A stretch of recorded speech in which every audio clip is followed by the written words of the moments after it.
So what are microinequities? Microinequities are those small things, those small slights that that an individual uses to make a difference between him and another individual in a negative way.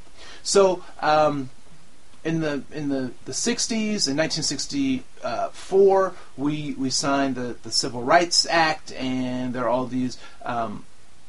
And so there were there was this legislation that followed that talked about how people can be treated in the workplace and what's acceptable in our civil society around voting, around equal rights, and so forth and so on. So that stuff became very clear. It became very clear about how people can act in our society, in our organizations. But given that time, since that time, it's become very difficult to actually move in some significant ways in terms of creating equity for people.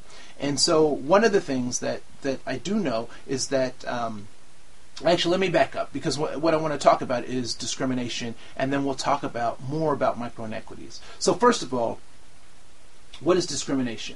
Well, before we get to discrimination, let's talk about prejudice, bigotry, and then we'll talk about discrimination. All right? So what is bigotry? Bigotry is an emotional feeling that one has that's not based in logic, it's not based in facts, it is just an emotional feeling that one has about another group of people. All right? So that's bigotry. It's an emotional feeling that you have. All right? So what is prejudice? Prejudice is a cognitive mindset that one has about the other, about another group. All right? There may be facts, there may not be facts, but it is a mental construct, it's a mental gymnastics, if you will, that one takes themselves through to justify the third part of our equation, which is discrimination. And so bigotry is an emotional feeling. It's how I feel on the inside. I don't have any facts about it. I don't need to have facts about it. It's just how I feel. That's what I feel. All right?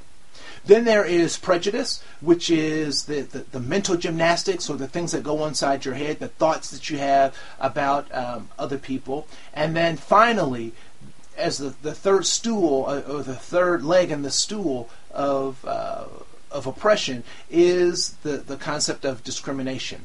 And discrimination is an act. It is a behavior that I can measure. It's a behavior that I can look at information and find facts about. And there are laws that are written that determine what is discrimination and what's not discrimination. All right. So discrimination is an act. So bigotry is an emotion. Prejudice is a thought, and discrimination is an act. So, there are not laws that tell people how they can feel. So, people actually can be bigoted. And in some ways, I would say it's okay for them to be a bigot. Now, I'll talk more about that a little bit later, maybe in another book, and we'll get more clarity on that. But I can't give someone a ticket, I can't arrest them for having the emotion of being a bigot, having that emotional frame of reference, right? Also, in terms of prejudice, it's the way I think. So I can't really legislate how people think. I can't legislate their heart, and I can't legislate their mind. I can't legislate how they think. But I can legislate how they act towards other people. So in terms of bigotry, discrimination, and prejudice, they are very distinct things, and so we have to be mindful of that. So, and so what I would offer is that discrimination just does not pop up one day and just exist. I would say that discrimination is built on a framework, and then the final fruit of that framework is what we call discrimination, right? How do you eat an elephant? One bite at a time. And so that's actually how we end up digesting and acting out in ways that we would would say are discriminatory. And it is through micro inequities that we start taking that bite of that elephant. And before we know it, our stomach is full of discrimination, and we're acting that stuff out.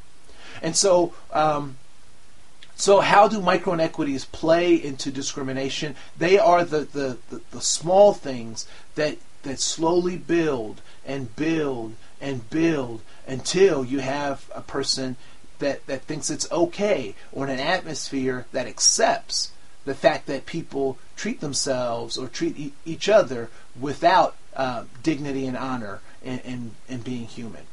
All right. So micro inequities are those small things. They are the thoughts, right? So it is the bigoted mindset. It is also the emotions, the bigoted emotions that people have. It is the prejudices that they have, but they have not escalated to the level of discrimination.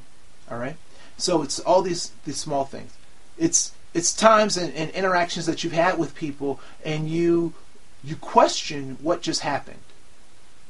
Did that just, what was that? Right? Because you're not clear. And I would say that those are hints at micro inequities. All right. So we'll talk a little bit more about micro inequities in the next chapter. All right. We'll see you